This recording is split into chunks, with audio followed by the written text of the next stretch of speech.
आप देख रहे हैं श्रेय टीवी, आवाज आपकी, खबर हमारी। नमस्कार, मैं हूं ममता सिंह। आप देख रहे हैं श्रेय टीवी, आवाज आपकी, खबर हमारे। तो चलिए शुरुआत करेंगे आज से जुड़ी हुई खास, बड़ी और विशेष खबरों से। मध्य प्रदेश के मंदसौर स्थित अफजलपुर गांव है जो हर वर्ष सुरक्षा के लिए नए सैनिक तैयार करके भेज रहा है। 8000 की आबादी वाले छोटे से गांव अफजलपुर है, जहां 1999 से भारतीय सेना के जाने वाले सिलसिला शुरू हुआ था। उस वक्त कमल सिंह चंद्रावत नाम के एक युवक का सेना में चयन हुआ था। उसके बाद कई और युवा ने तैयारी की और भारतीय सेना में शामिल हुए। अब यह सिलसिला लगातार जारी है। हर साल देश की रक्षा के लिए जवान भेज रहा है। अफजलपुर गांव सन 2010 फौजी गरबा मंडल की शुरुआत। इसका संपूर्ण खर्च सभी फौजी मिलकर ही देते हैं। फौजी गरबा मंडल है जो कि युवा देश की सेवा जज्बा जागता है। आज भी चरमोलिया रोड पर नई नौजवान सेना ने भर्ती होने के लिए 1600 मी रनिंग की तैयारी कर रहे हैं। हाल ही में इस वर्ष आर्मी अग्निवीर भर्ती के लिए 5 से 7 युवा सेना में भर्ती होने के लिए आवेदन किया तथा एक युवती ने भी भारतीय सेना में शामिल होने के लिए आवेदन किया।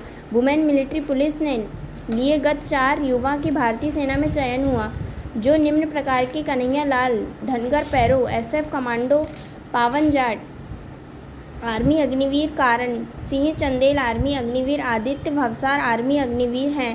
सैनिकों की जर्नी में भी माना जाता है कि अफजलपुर गांव को। श्रेय टीवी अजय जायसवाल की खास रिपोर्ट।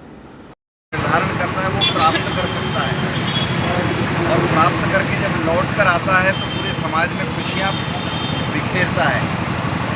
आज बधाई और शुभकामनाएं देने का भी अवसर है। हालांकि रिटायर्ड होना सामान्य रूप से लोग बधाई नहीं मानते, लेकिन हमारे सामाजिक जीवन में, सार्वजनिक जीवन में, या यूँ कहें कि भारतीय परंपराओं में वानप्रस्थी जीवन में जो प्राप्त किया उसे लौटाना, जो जीवन में हमने इस समाज से, इस प्रकृति से लिया, उसको लौटाने का ये अवसर भी है।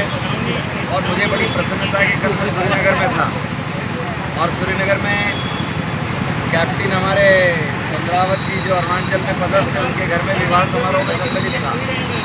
और जब वहाँ जिक्र निकला, तो चूँकि हम जानते हैं कि श्रीनगर में विशेष ऊर्जाएँ हैं, मड और दशोर। आज ये दशोर में खड़े हैं, इसका नाम मड के कारण आया है, और ये मड के निवासी हैं।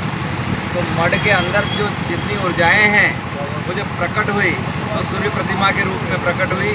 और आज हम उस शहर को, उस गांव को, जो अनादिकाल से भारतीय संस्कृति परंपराओं का वाहक रहा है, जिसने भारतीय व्यापार व्यवसाय में लेकर एक अपनी अलग से पहचान बनाई थी, और ये मड दशोर के कारण मंदसौर हुआ।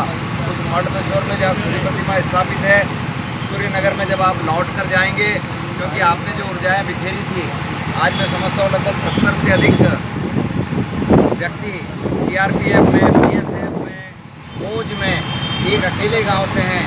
तब हम विचार और विश्वास करते हैं कि अनादिकाल से जो सनातन परंपरा है, जो राष्ट्र के लिए, समाज के लिए, संस्कृति के लिए रक्षा करने वाले अपनों में से ही योद्धा निकालते हैं। प्रतिमा तो जमीन के अंदर थी, लेकिन ये प्रतिमा जमीन के बाहर निकल कर आई है।